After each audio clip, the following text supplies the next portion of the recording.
বাড়ির গুরুজনদের কথাকে একেবারে ফেলে দিতে নেই, অমান্য করতে নেই। আর যদি অমান্য করা হয় তাহলে এই বিক্রমের মতোই অবস্থা হতে হবে সকলের। বিক্রম এরকমই গুরুজনদের কথাকে অবমাননা করে গেছিল শ্মশানে শবদাহ করতে। তারপর সেখান থেকে এক ভয়ঙ্কর প্রেতাত্মাকে সঙ্গে করে বাড়ি নিয়ে আসে, তার পিছু নেয় সেই প্রেতাত্মা, এবং তার জন্য তার স্ত্রীকে চিরকালের মতো হারাতে বসতে হয়েছিল। অনেক বাধা বিঘ্ন পেরিয়ে, অনেক কাঠখড় পুড়িয়ে তবে তার স্ত্রীর ভিতর থেকে সেই ভয়ঙ্কর প্রেতাত্মাকে সরানো গেছে। এরকমই একটা ঘটনা আমার বান্ধবী আমার সাথে শেয়ার করেছে। তার পাশের বাড়ির, মানে পাশের পাড়াতেই, প্রায় পাশের কাছাকাছি বাড়ি, সেই বাড়িরই ওর পাড়াতুতো এক দাদা। এই বিক্রম বলে যার কথা বলছি, এই বিক্রম বলে যে ছেলেটির কথা আমি বলছি, আমার বান্ধবীর থেকে বয়সে বেশ 6-7 বছরের বড়। এবং আমার বান্ধবী একটা কথা জানিয়েছে যে এই বিক্রম বলে ছেলেটি প্রথমে একটি মেয়েকে ভালোবাসত। মেয়েটির নাম আমি এখানে বলছি না। মেয়েটিকে ভালোবাসত, এবং ঘটনাটা কোথাকার শুধু সেটুকু আমি তোমাদেরকে বলছি। ঘটনাটা বোলপুরের ঘটনা, বীরভূম বোলপুর, মানে বোলপুর শান্তিনিকেতন, বোলপুরের ঘটনা। তো আমার বান্ধবী আমাকে এটুকু বলল যে এই বিক্রম ওই মেয়েটিকে ভালোবাসত, আর সেটা ওদের পাড়া থেকে বেশ কিছুটা দূরে ওই মেয়েটির বাড়ি। বিক্রমের বাড়িতে যখন জানতে পারে ওই মেয়েটির সাথে বিক্রমের সম্পর্ক আছে, জানার পরে প্রথমে মেনে নিতে চায়নি, তারপর মেনে নিয়েছে, বাড়িতে দেখাশোনা গেছে। এবং প্রথমে বলে রাখি, বিক্রম কিন্তু বিজনেস করে, মানে বাবার বিজনেসটা দেখাশোনা করে, গ্র্যাজুয়েশন কমপ্লিট করে আর বাবার বিজনেস দেখাশোনা করে। তো হার্ডওয়ার্সের বিজনেস বিক্রমের বাবার। তো বিক্রম অনেক কষ্টে রাজি করিয়ে পরিবার থেকে, মানে মেয়ে দেখতে যাওয়ার জন্য তার পরিবারকে রাজি করা, এবং যায়। পাশের পাড়াতেই, যতই মেয়ে চেনা, কিন্তু তবুও একটা পরিবার নিয়ে দেখতে যাওয়ার একটা ব্যাপার আছে সমাজের মধ্যে থাকতে গেলে। তো সেখানে গিয়ে বিক্রমের মা এবং বিক্রমের ঠাকুমা তারা বলে যে মেয়ে তো ঠিক আছে, পছন্দ সব কিছু ঠিক আছে, কিন্তু কুণ্ডলী, মানে পাতি কথায় আমরা যে জন্মছক বিচার করি, কুষ্ঠি বিচার যাকে বলে, কুষ্ঠি বিচার করে আগে দেখবে যে তাদের মিলছে কিনা, তবেই কিন্তু বিয়ে ফাইনাল হবে, আদারওয়াইজ নয়। সেই বলে না যে কিভাবে দিন কাটবে, কিভাবে রাত কাটবে, বিক্রম আর বিক্রমের গার্লফ্রেন্ডের দুজনেরই এরকমভাবে দিন যায়। 2 দিন সময় নেয় তারা। তাদের যে গুরুজি আছেন বা গুরুদেব যার কাছে কুষ্ঠি বিচার হয় ফ্যামিলি, তো কুষ্ঠি বিচার করাতে যায়। এবার কুষ্ঠি বিচার করার পরে কুষ্ঠিটা আদেও মেলেনি নাকি মিলেছিল, বিক্রমের বাড়ি থেকে কিছু করেছিল, এটা কিন্তু আজ মানে ব্যাপারটা রহস্যই থেকে গেছে। হয়তো এটাও বলতে পারি আমরা যে বিক্রম, মানে আমার বান্ধবী বলছে যে এটাও ধরে নিতে পারিস কিছুটা, যে আমাদের তো মনে হয়, মানে আমরা যেহেতু পাড়ায় পাড়ায় থাকি, আমরা এটুকুই আলোচনা করতাম এবং মা কাকিমাদেরকে বলতে শুনেছি যে বিক্রমের মা এবং ঠাকুমারই ওটা চাল ছিল, যে মেয়েটিকে তুলবে না বলে, বাড়িতে বউ করে আনবে না বলে, সেই জন্য কুষ্ঠির ইয়েটা বলেছিল। আবার অনেকে বলে যে না না, বিক্রমের মা বড় গুরুজি ওদের বাড়িতে গুরুজি আসেন, যে গুরুদেব আসেন, এবং উনি কুষ্টি বিচার করে না দিলে ওদের বাড়িতে নাকি বিয়ে হয় না।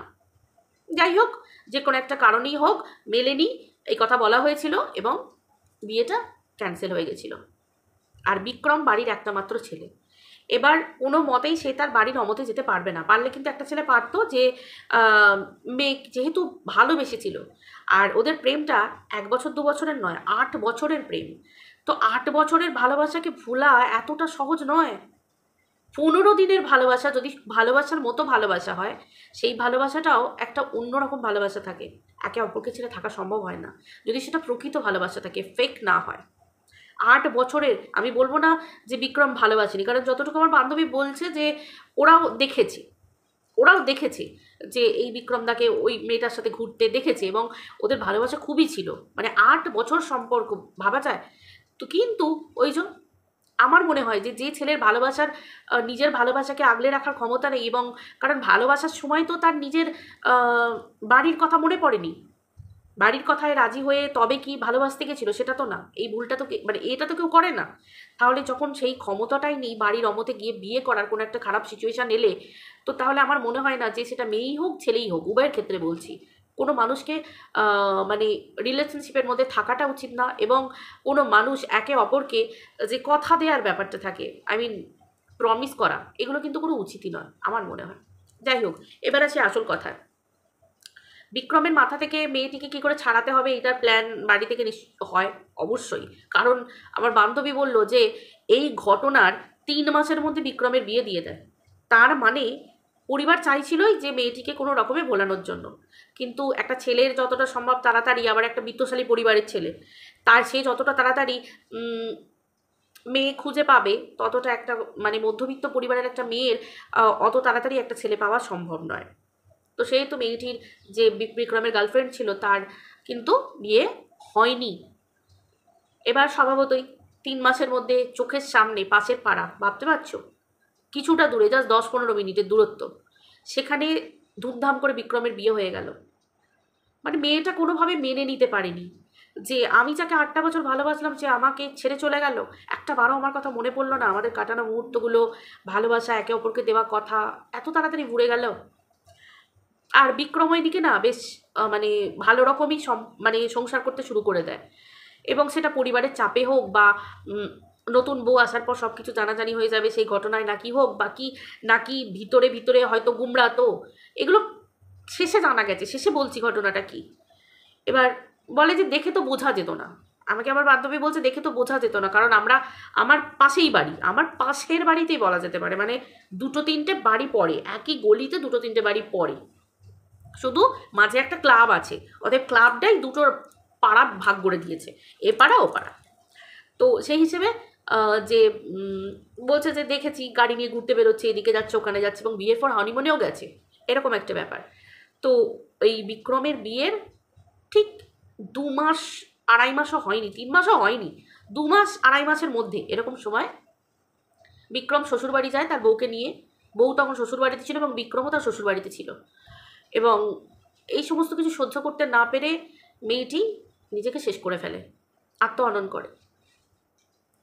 বিক্রম খবরটা পায় কোনোভাবে, ক্লাবের পাড়ার কোনো বন্ধু বান্ধবের কাছ থেকে খবর পায়, এবং খবর পাওয়ার পরে বিক্রম চলে আসে।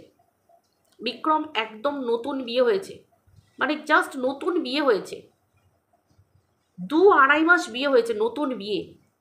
বিক্রম খবরটা পাওয়ার পর যে শ্মশানে মেয়েটিকে দাহ করা হচ্ছিল, বিক্রম শ্বশুরবাড়িতে বউকে রেখে চলে আসে নিজের বাড়িতে, এবং নিজের বাড়িতে আসার সময় তার বাড়ির গুরুজনরা বারণ করে বারবার যে যাস না, তোর নতুন বিয়ে হয়েছে। যখন শ্মশানে যাচ্ছিল বিক্রম তখন যেতে মানা করেনি, মানে পরিবার নাকি, আমার বান্ধবী বলল যে মানা করেনি, যে যেও না এটা মানা করেনি, কিন্তু এটাই বলেছিল বিক্রমের পরিবার বারবার যে নতুন বিয়ে হয়েছে এই সময় শ্মশানে তোমার যাওয়াটা ঠিক না, কারণ 6 মাস না হলে বা 1 বছর না হলে নাকি শ্মশানে যেতে নেই। আমরা অনেকেই এটা জানি, এবং বাড়িতে যদি স্ত্রী গর্ভবতী থাকে সেই স্বামীকেও কিন্তু শ্মশানে যেতে নেই, এটা কিন্তু আমাদের সমাজে বারণ করা হয়। আমাদের, অন্তত আমি আমাদের হিন্দু সমাজের কথা বলবো, বারণ করা হয়। বিক্রম চলে গেছিল, এবং বিক্রম শ্মশানে গিয়ে বিক্রমের সাথে আরও 3-4 জন বন্ধু গেছিল বিক্রমকে সামলাবার জন্য, এবং বিক্রম শ্মশানে গিয়ে নাকি হাউ হাউ করে কেঁদেছিল প্রচুর, কারণ আমার যে বান্ধবী তার দাদাও সেখানে উপস্থিত ছিল সেই মানে মেয়েটিকে দাহ করতে যাওয়ার সময় ওখানে। তো বিক্রমকে ধরে রাখা যায়নি, বিক্রম প্রচুর কেঁদেছিল, এবং বিক্রম নাকি চিৎকার করে সেদিন বলেছিল যে ও কোনোদিন ভুলতে পারেনি মেয়েটিকে, এবং প্রত্যেকটা মুহূর্ত ও কাটিয়েছিল যাতে ওর কোনো ক্ষতি না হয়, কারণ বিক্রমের পরিবার থেকে বলা হয়েছিল যে মানে এতে হয়তো বিক্রম মানে মেয়েটির পরিবারের কারোর কোনো ক্ষতি হতে পারে, মানে এরকম একটা কিছু বিক্রমের পরিবারের তরফ থেকে কিছু একটা বলা হয়েছিল বিক্রমকে, সেটা তখন বোঝা গেল। বিক্রম কোনো একটা ভয়ে এবং বিক্রম পরিবারের মুখের দিকে চেয়ে, বিক্রমের পরিবার থেকে বিক্রমের মা বলেছিল যে নিজেকে শেষ করে ফেলবে যদি সে বিয়ে না করে, যদি সে নতুন বিয়ে না করে তাকে শেষ করে ফেলবে, এরকম একটা নিজেকে শেষ করে ফেলবে, এইরকমভাবে বিক্রমকে ব্ল্যাকমেল করা হয়েছিল, যার জন্য বিক্রম বিয়ে করতে বাধ্য হয়েছিল। এবং হাউ হাউ করে বিক্রম কাঁদতে থাকে, এবং বিক্রম বলে যে আমাকে তুমি নিয়ে নাও, আমি কবে যাব তোমার কাছে, আমাকে নিয়ে নাও, এরকমভাবে বিক্রম নাকি প্রচুর কেঁদেছিল। তো অনেক কষ্ট করে সব কিছু শেষে বিক্রমকে নিয়ে আসে, বিক্রমের ওই বন্ধুরা ওই যেখানে শ্মশান থেকে নিয়ে আসে, ঘটনাটা শুরু হয় এখান থেকে। এবার বিক্রমের এরকম অবস্থা জেনে বিক্রমের স্ত্রী চলে আসে।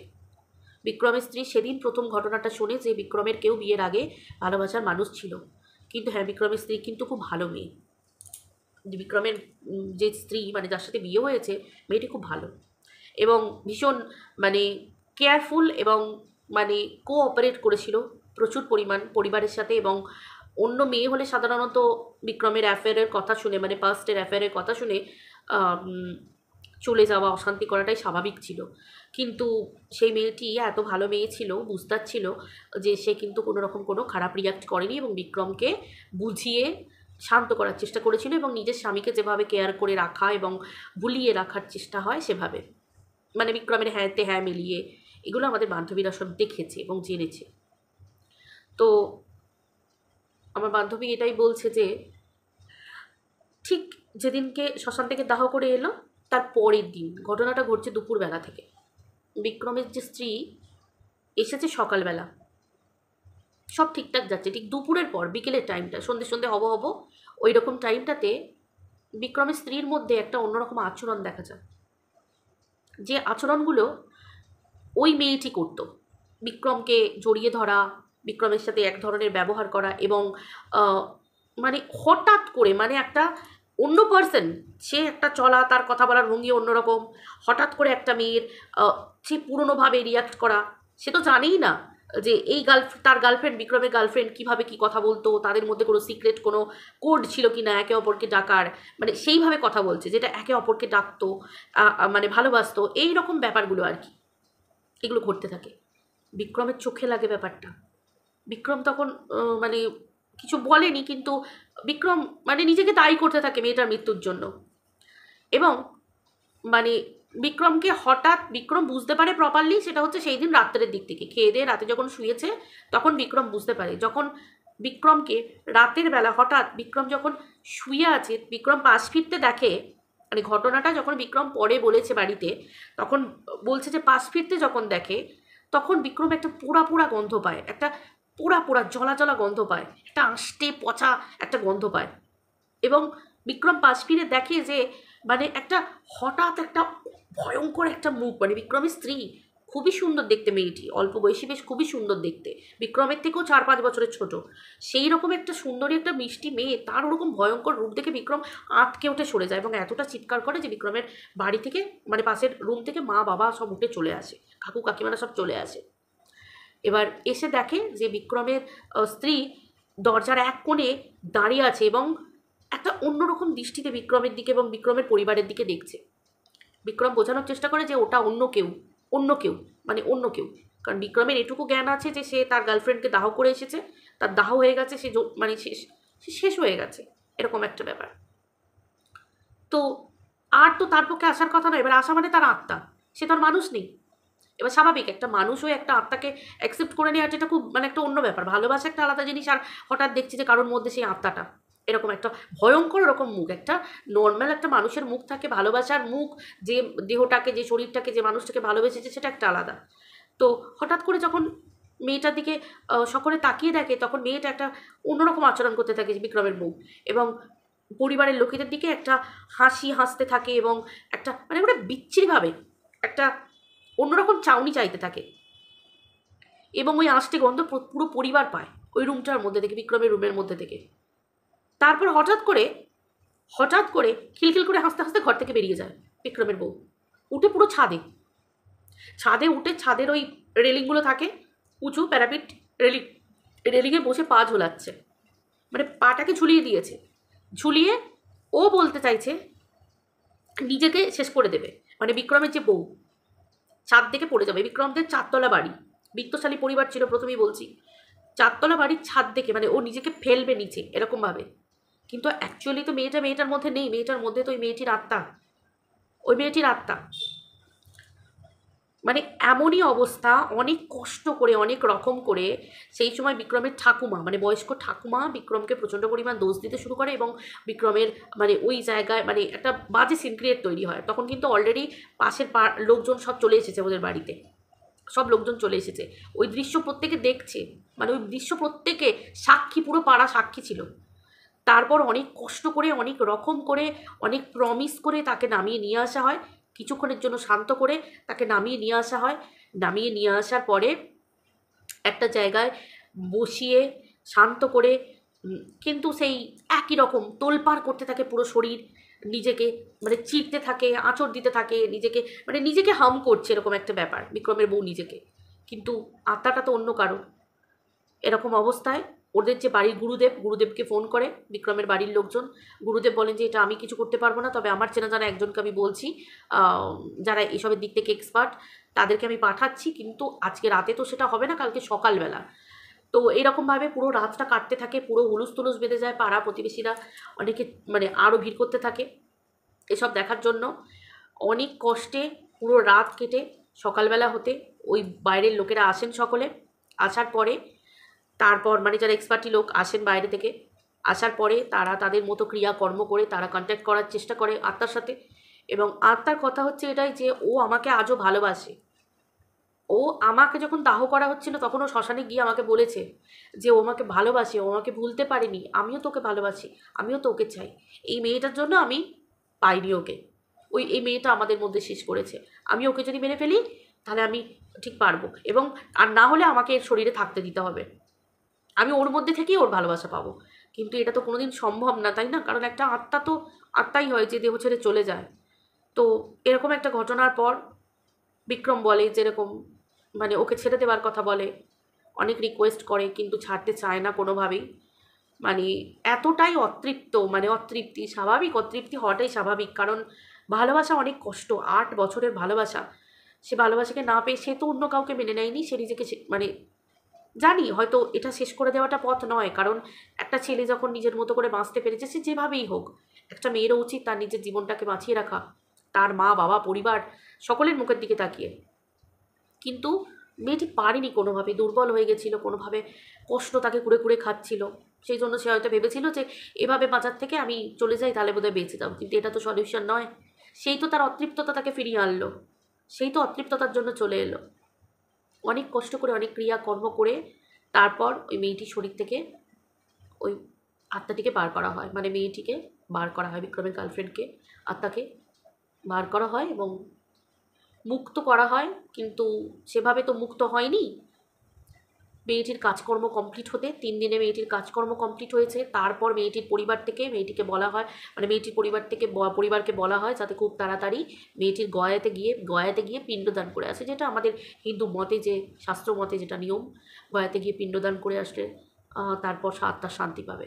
তো সেরকম কথা অনুযায়ী এই গুরুজি, মানে যিনি ছিলেন আর কি এক্সপার্টি, যে গুরুজি এসেছিলেন নতুন, তো ইনি আরও ওনার সঙ্গে লোকজন শিষ্য পাঠিয়ে কিছু ক্রিয়াকর্ম এক্সট্রা আরও কিছু বিধি পালন করে পরিবার গিয়ে গয়া পিণ্ডদান করে আসে এবং কাজ করে আসে।